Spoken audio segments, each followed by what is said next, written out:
Sumpah Pemuda merupakan suatu peristiwa komitmen dan kebulatan tekad bangsa Indonesia sebagai bangsa yang satu dan tanah air yang satu, serta menjunjung tinggi bahasa persatuan.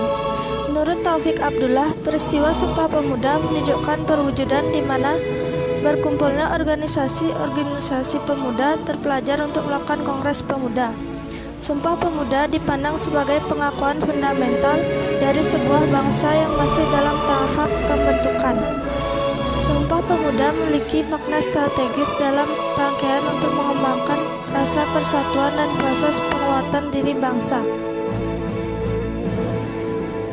Kongres Pemuda Indonesia. Sumpah Pemuda merupakan sumpah setia dari hasil rumusan Kesepakatan Pemuda-Pemudi Indonesia atau dikenal dengan Kongres Pemuda I dan Kongres Pemuda II.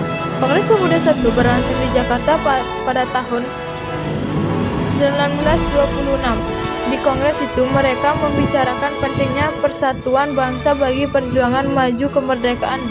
Kemudian pada tanggal 27 sampai 28 Oktober 1928, para pemuda Indonesia kembali mengadakan Kongres Pemuda II, dan pada tanggal 28 Oktober 1925, seluruh peserta membicarakan Sumpah Pemuda. Sejak saat itu, setiap tanggal 28 Oktober kita memperingati Hari Sumpah Pemuda.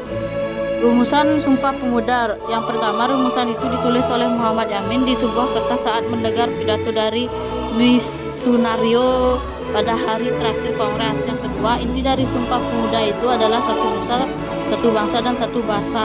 Yang ketiga, ada perubahan kata. Keputusan Kongres menjadi Sumpah Pemuda berawal dari Kongres yang kedua yang diadakan di Medan pada tanggal 28 Oktober 1954. Bangkitnya nasionalisme modern. Nasionalisme modern muncul di Indonesia disebabkan oleh beberapa faktor. Yang pertama, semangatnya para pejuang Indonesia yang ingin terbebas dari kolonialisme Belanda. Yang kedua, munculnya partai-partai politik di Indonesia, antara lain Partai Nasional Indonesia yaitu PNI, dan ada juga Perhimpunan Politik Kebangsaan Indonesia. Pada saat itu Soekarno adalah salah satu tokoh politik yang berperan penting dalam bangkitnya nasionalisme modern di Indonesia. Tokoh-tokoh di balik peristiwa Sumpah Pemuda. Banyak tokoh yang menjadi peserta dalam Kongres Pemuda I dan II. Mereka datang mewakili berbagai organisasi pemuda yang ada pada saat itu.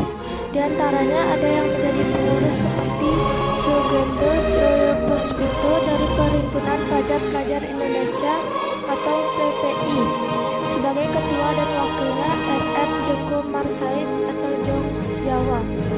Sementara Muhammad Yamin sebagai sekretaris dan bendahara Amin Syarifuddin. Mereka juga dibantu oleh Johan Muhammad Jai dan Erkatja Sokana, Senduk Johannes Leimana, dan Rohjani Soet atau Pemuda